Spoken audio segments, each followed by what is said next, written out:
In this video, I want to share with you all the mistakes I made when I was choosing a niche for another site of mine, which was a group hiking website. This video is brought to you by Appy Pie Academy. It was a website where basically people organized hikes, they scheduled hikes, other people joined them. It was basically an outdoor activity site. The first problem that I ran into is that the group hiking world is largely dominated by meetup.com. And meetup.com is a multi-million, possibly $1 billion competitor. And the problem is that it's a loved competitor. If it was a hated competitor, like sometimes some markets have a company that's dominant that everybody hates, but there's just nobody better. Meetup is not that. Meetup is generally liked.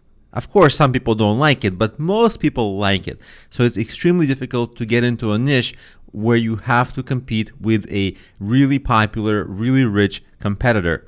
So that was my initial niche mistake. So I tried to differentiate from that. My first try was to undercut them in price by going free.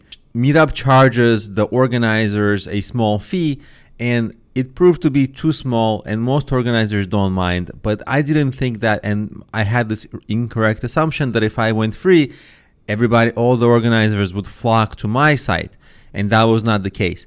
And it wasn't even sustainable, because if I didn't charge my customers, then I was left with the ad revenue strategy to monetize my site, and it was actually far less effective than charging.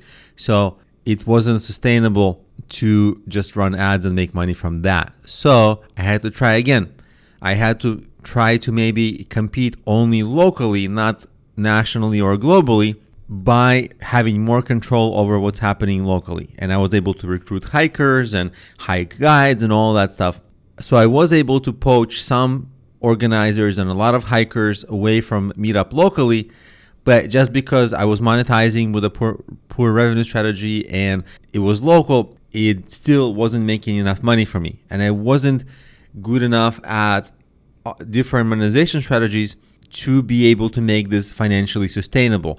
Now I probably could, just because I'm much more savvy in all the ways a single customer can be monetized. Back then, I was still struggling. So I tried again. The next thing was something called a content factory. Today, this would be something that would be penalized by Google. 15 or 20 years ago, a lot of million and billion dollar companies were built on this strategy.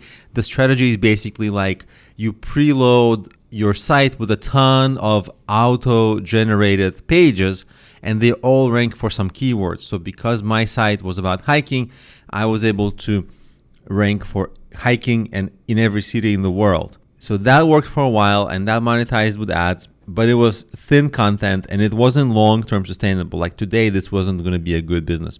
So that ended up not working.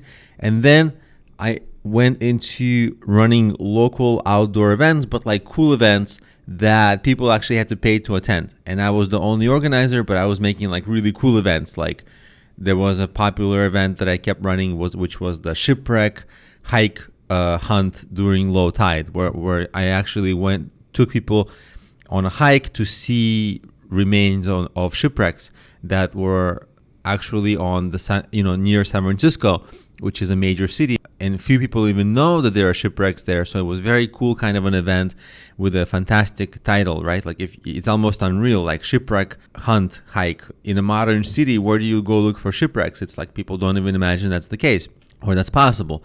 So that was cool, and it made money, but I would have had to keep on being the tour guide, and I didn't necessarily want to keep doing that. So you see how all of these tries, I was trying different niches. All of them had some problem or another, and you just kept on trying. Now, what would I do if I was to do this business today? Probably what I would aim to do is turn this into a local outdoor tour company, and I could give private tours and group tours. And tour companies are great because, let's say you take people on a day hike or a day tour, you show them some attractions. All you have to do is have a minivan or something like that.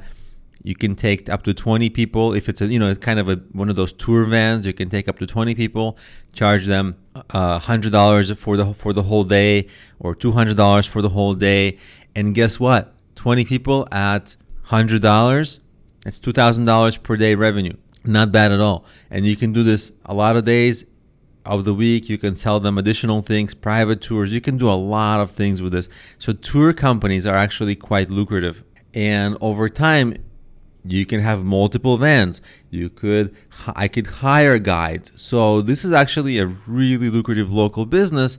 And I could get even hotels to recommend my company over time and build relationships with hotels so that the people who visiting those hotels, if they ask the concierge, hey, what can I do in the outdoors locally, then, or, what are the tour guide companies that are available locally, they could recommend me. And also I can do Google SEO and get a lot of people to find me. So there's a lot of ways to populate local tours. Of course, it's competitive because it's lucrative, but it's not impossible.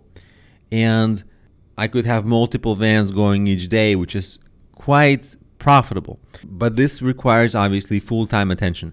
And did I want to really get into this? Not really. It's not my thing. I have like another business going.